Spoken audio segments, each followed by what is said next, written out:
भारत माता की, भारत माता की जय जय श्री राम।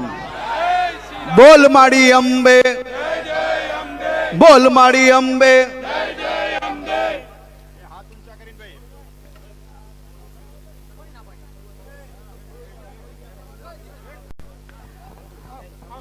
આજે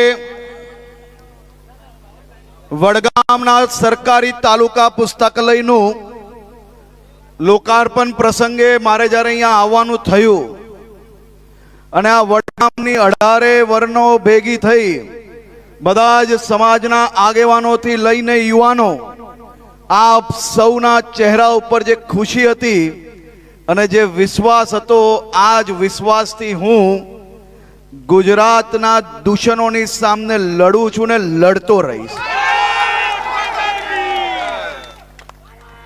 આજે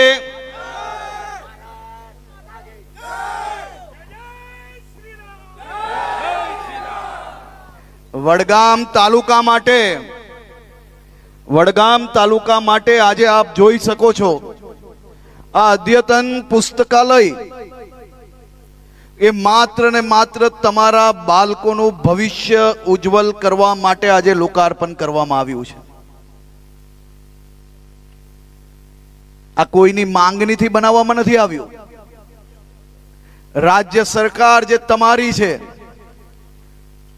તમારા આશીર્વાદથી ચૂંટાઈને તમારી નાની નાની ચિંતાઓ એક પછી એક, તમારા તમામ જે વિષયો કે તમને નાની મોટી સુવિધાઓથી તમારું પરિવાર, તમારા બાળકોનું ભવિષ્ય ઉજ્જવલ બની શકે તે માટે આવા અદ્યતન પુસ્તકાલય તાલુકા કક્ષાએ બનાવી રહ્યા છે। અને આજે જે પુસ્તકાલય આપ જોઈ શકો છો અહીંયા, આમાં બાળકીઓ માટે તદ્દન અલગ વ્યવસ્થાઓ ઊભી કરવામાં આવી છે। આજના જમાનામાં કોમ્પ્યુટર, ઇન્ટરનેટથી જે પુસ્તકો વાંચવાની હોય તેની વ્યવસ્થાઓ અલગ ઊભી કરવામાં આવી છે। એક સાથે 160 થી વધારે વિદ્યાર્થીઓ, યુવાઓ અહીંયા વાંચી શકશે ને એમનું ભવિષ્ય ઉજ્જવલ કરી શકશે। આપણે વડગામમાંથી આવનારા સમયની અંદર આપણા દીકરા દીકરીઓનું ભવિષ્ય ઉજ્જવલ થાય તે માટે એક પછી એક આવી વ્યવસ્થાઓ જે કરીએ છે ને, આ વ્યવસ્થા તમે લખી રાખો। આ પુસ્તકાલય આવનારા દિવસોમાં અનેક લોકો DYSP, deputy collector, police inspector, સરકારી નોકરીઓ અને વિદેશમાં ભણવા અને ભણીને મોટા મોટા ઉદ્યોગપતિઓથી લઈને બધું બનવાનું કારણ એ તમારી આ પુસ્તકાલય થવાની છે। આપણે ગામે ગામ જે સુવિધાઓ પહોંચાડીએ છે,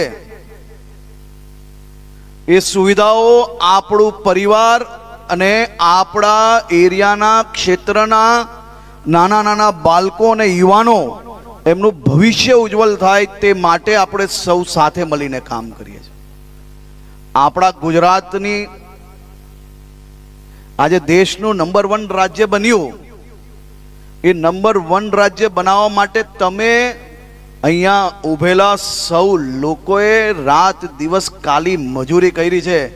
નરેન્દ્રભાઈ મોદીએ એમના એમ કહેવાય ને કે આખું જીવન એ આપણા ગુજરાત માટે ઘસી લીધું છે। આગળ પાછળ ક્યારેય કંઈ જોયા વગર કામ કર્યું છે અને તમારા સૌની અને નરેન્દ્રભાઈની જોડીએ આજે ગુજરાતને નંબર 1 બનાવ્યું સાહેબ।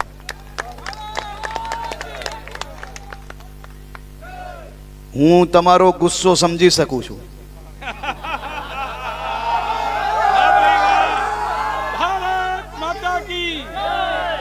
હું તમારી તકલીફ પણ સમજી શકું છું, પરંતુ આપણે સૌ સાથે મળીને ક્યારેય કોઈ પ્રકારના આક્રોશમાં આવવાની જરૂર નથી। સમાજ જીવનમાં તમારી બધી જ જરૂરિયાતો માટે ભૂપેન્દ્રભાઈ પટેલની સરકાર એ તમારી જોડે ઊભી છે। ફોન કરજો, અડધી રાત્રે આવી જઈશ।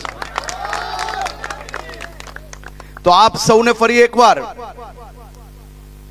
બધા જ સમાજના આગેવાનો, મારા બધા જ યુવાન મિત્રો, મારી માતાઓ, બહેનો, તમને સૌને આ પ્રેમ બદલ, આ લાગણી બદલ અને આ આવકાર બદલ આ તમારો દીકરો બે હાથ જોડીને વંદન કરીને આપનો આભાર માનવા માંગે છે. બોલો ભારત માતા કી, ભારત માતા કી.